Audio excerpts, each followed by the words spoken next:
Nos piden identificar cuál es la representación correcta para el conjunto de posibilidades de producción, el cual se describe por comprensión y debe satisfacer algunas propiedades. Comencemos definiendo los elementos fundamentales de la teoría del producto. Así pues, diremos que un plan de producción es una lista de cantidades de bienes y servicios que se pueden utilizar como insumos, productos o ambos.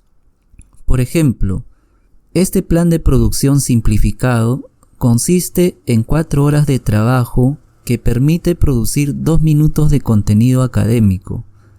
En este otro caso, pensemos en una empresa de la industria láctea que produce 4.000 litros netos de leche y 6.000 litros de yogurt, empleando 2 insumos.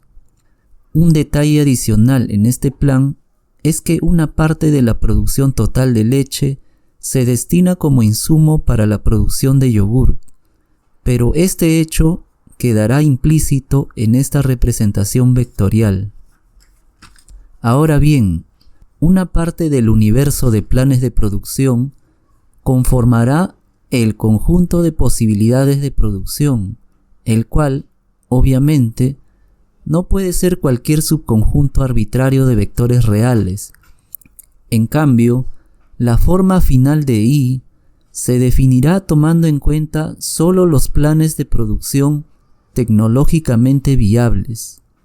Por ahora, seamos brutalmente matemáticos y solo pensemos en I como un subconjunto especial de RL.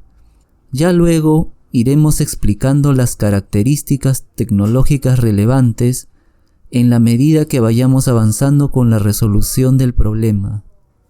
Volviendo al enunciado, sabemos que solo una de las alternativas debería satisfacer todas las propiedades listadas.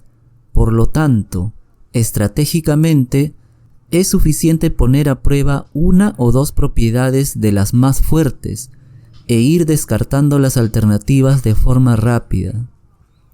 Comencemos con la propiedad denominada no hay lonche gratis.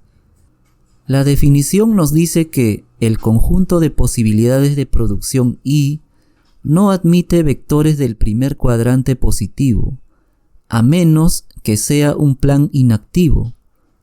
Por ejemplo, vectores de la forma 3,2 y 0,3 no pueden ser parte del conjunto de producción, pues estarían indicando que se están produciendo bienes de la nada, esto es, sin emplear insumos.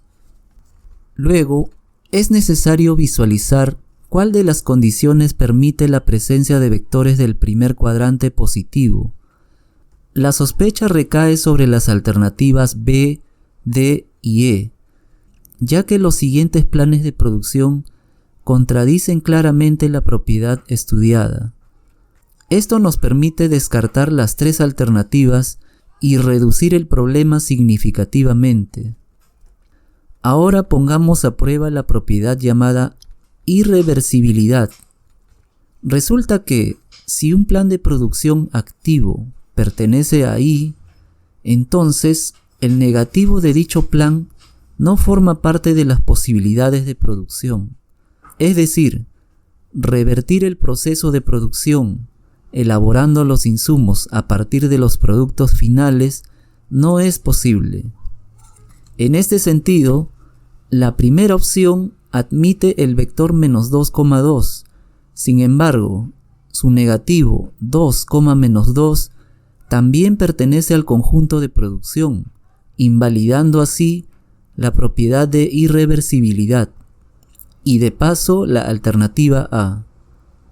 Por consiguiente, nos queda que la respuesta correcta del problema es la alternativa C. En una segunda sesión mostraremos por construcción que esta alternativa satisface todas las propiedades indicadas en el problema. Lo haremos pensando en el contexto de un examen parcial, donde se necesita de un sustento más detallado.